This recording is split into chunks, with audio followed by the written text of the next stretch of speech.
Shalom buat jemaat GKKI Rosedale dimanapun Anda berada.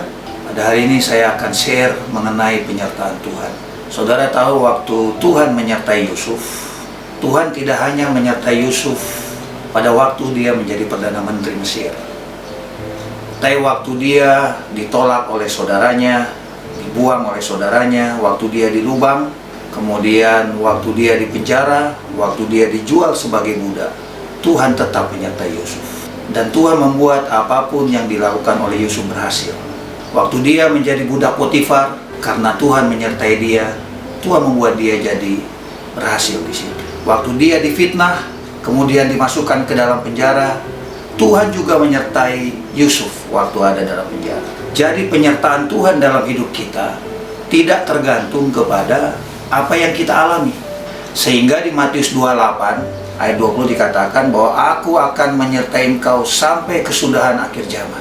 Di masa-masa mungkin kita mengalami masalah, mengalami problem, apalagi dengan kondisi pada saat ini. Saudara tetaplah percaya bahwa Tuhan tetap menyertai saudara.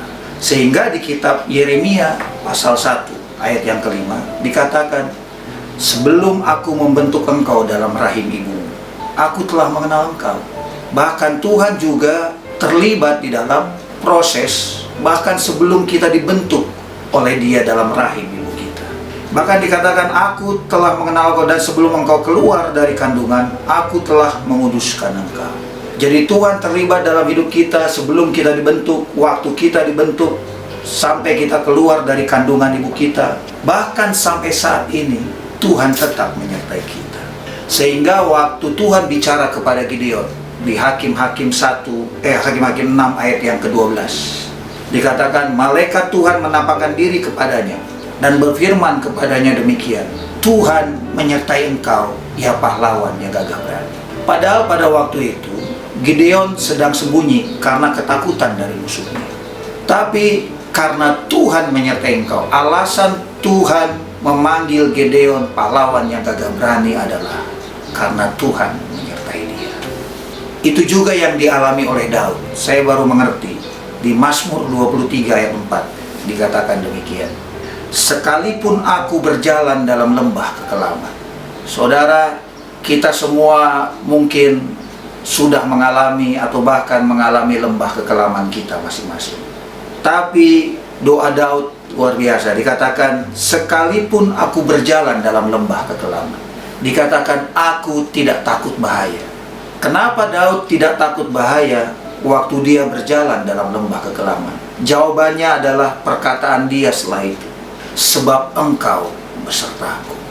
Jadi saudaraku, jemaat Tuhan di rumah masing-masing, Tuhan berkata, janganlah takut, sebab aku menyertai engkau sampai selama-lamanya. Kemudian kemarin kita baru memperingati kenaikan Yesus Kristus ke surga. Tahu saudara apa yang ditinggalkan Yesus sebelum dia naik ke surga? Di Yohanes pasal 14 ayat 27 dikatakan, damai sejahtera aku tinggalkan bagimu.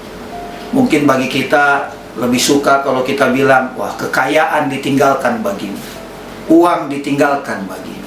Tapi apa yang ditinggalkan Yesus dalam hidup kita? Damai sejahtera aku tinggalkan bagimu. Dan itu bukan damai sejahtera kita. Dikatakan damai sejahteraku, kata Yesus, kuberikan kepadamu. Dan baru kita mengerti ayat Filipi pasal 4 ayat yang ke-7. Dikatakan apa? Damai sejahtera Allah yang melampaui segala akal. Jadi bukan damai sejahtera kita. Nggak mungkin kita punya damai sejahtera kita waktu kita lagi kekurangan, waktu kita lagi menghadapi masalah. Tapi waktu damai sejahtera Allah itu diberikan dalam hidup kita, maka damai sejahtera Allah itu yang melampaui segala akal itu akan memelihara hati dan pikiran kita.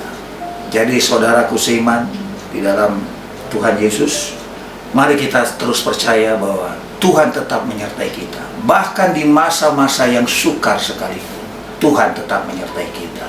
Waktu Sadrak, Mesak, dan Abednego dilemparkan ke perapi-apian, Tuhan tidak bilang kepada mereka, itu adalah urusan kau tanggung sendiri. Enggak.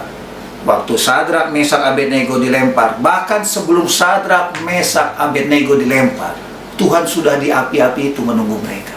Karena kalau Tuhan tidak di api-api itu, mereka akan gosong. Bahkan tentara yang melempar Sadrak, Mesak, Abednego pun gosong. Jadi Tuhan sudah ada di dalam perapi-apian sejauh sebelum Sadrak, Mesak, Abednego masuk ke dalam perapi-apian. Begitu juga Daniel. Waktu Daniel dimasukkan ke gua singa, saudara tahu cerita ini. Tuhan terlebih dahulu ada di gua singa itu, menunggu Daniel, sehingga singa-singa itu tidak bisa memakan Daniel. Jadi di tengah masalah itu, kita tahu bahwa Tuhan menyertai kita. Tidak ada tempat yang lebih aman daripada kita berada di dalam Tuhan Yesus. Terima kasih, Tuhan memberkati. Dan pada saat ini, saya ingin berdoa bagi jemaat semua kita di tempat ini. Bapa, kami bersyukur Tuhan buat anugerah-Mu yang luar biasa. Terima kasih Engkau sudah menyertai kami. Sama seperti Engkau menyertai Daniel di gua singa. Sama seperti Engkau menyertai Sadrak, Mesak, dan Abednego di perapi-apian. Bahkan sama seperti Tuhan menyertai Yusuf bahkan pada masa yang sukar. Dan bahkan Daud katakan, walaupun aku berjalan dalam lembah kekelaman, aku tidak takut bahaya sebab Engkau besertaku. Penyertaan Tuhan yang luar biasa itu ada dalam hidup kita masing-masing. Jadi pada saat ini hamba-Mu berdoa buat seluruh jemaat dimanapun mereka berada.